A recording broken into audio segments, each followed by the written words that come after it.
one of the things that I want to do purposefully in 2024 is reach out to my network, people that I know, respect, and many of them are on this channel with me. And I want to ask them one question. Who, other than family, right? Mom, wife, all of that doesn't count. But who external to you has had the most positive impact on your life?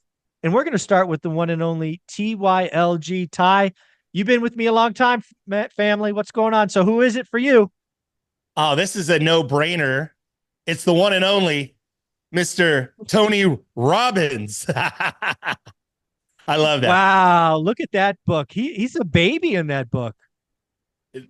I picked this book up, I want to say like maybe 1990, 91, something like that. I think it was published Wow. and I want to say it was published in like 88 or 87, 89, somewhere in that range. Yeah. And I'm a gardener. I'm doing landscape work. I want more out of my life. I'm figuring out, okay, how am I going to, what's next? And I'm doing a yard for a guy. I've told this story before, I think, on the show. And the guy's like 25 years old. I'm like 19. And I'm like, how are you so successful? You got this beautiful house and a new Corvette, and a new truck. What do you do? And he's like, I buy and sell real estate. I'm a contractor, but he actually said I buy and hold real estate. I buy rentals. And of course I flip a little bit. And he brings me into his home and he says, there's 2 or 3 books you need to buy. Do you read books? And I'm saying, not really. He goes, you need to go buy this book, Tony Robbins, Awaken the Giant. And then of course he recommended also Robert Allen. But I'll tell you that this book, and I was lucky that in sequence, this book was the book that basically gave me the fundamentals of you can do anything you want. You set goals, measure, smart goals, right? Specific, measurable, attainable, realistic, timelines, all of that.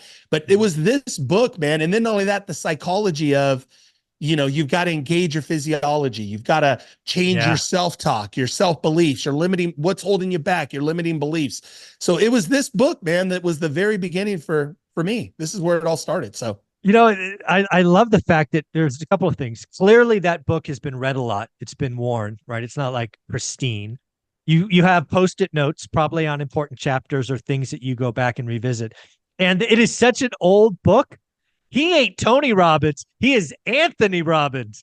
that's right. This was the kid. This was like young Tony when he he parted his hair to look older. Yeah. He did the like parted it and had it a little bit longer and wore suits. This was actually too, even all of his seminars, everything, he wore suits because just to look more mature. So he could look like he was 35 when he was 27 or 28 or whatever he was. This is the OG Tony. So